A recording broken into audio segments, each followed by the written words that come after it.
when the bookstore opened in 1979, women writers in Chicago, of course, became friends of the bookstore and became customers, and then, of course, saw it as a place where they could read their work.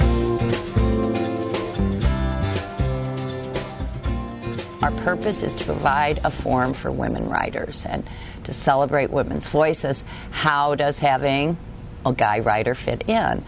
But the truth is, I think when we moved to this location, the neighborhood so responded to us, not just all the women in the neighborhood, but families and artists who were living here, writers who were living here.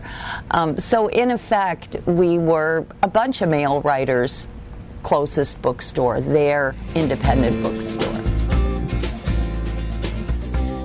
Even now, every week when I get the New Yorker, I count the number of women writers' names and the number of men's. And when I get the New York Times book review and the Chicago Tribune book review, I see how many women writers are reviewed compared to men. And we still do not have parity.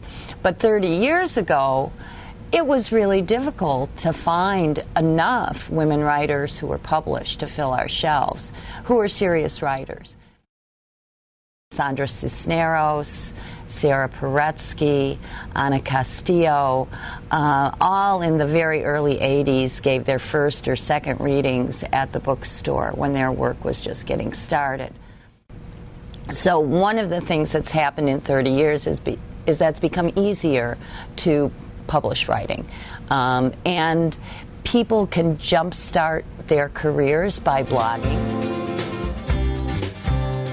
But the idea of having a bookstore, I thought, well, I'm a professional storyteller. If I have a bookstore, I'll have a place to tell stories to children, to tell stories to adults. And the kind of storytelling I do is literature-based. There's something like 15,000 new children's books published every year.